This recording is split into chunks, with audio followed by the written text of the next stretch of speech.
Hello! Welcome to Easy to Learn channel. Today, we are going to give you 10 examples of vocabulary and phrases related to daily activities. Let's get started. Make the bed. I make the bed every morning after I wake up.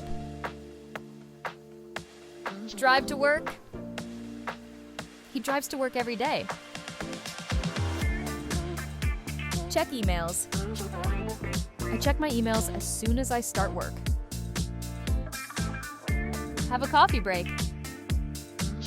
We have a coffee break at 10 a.m.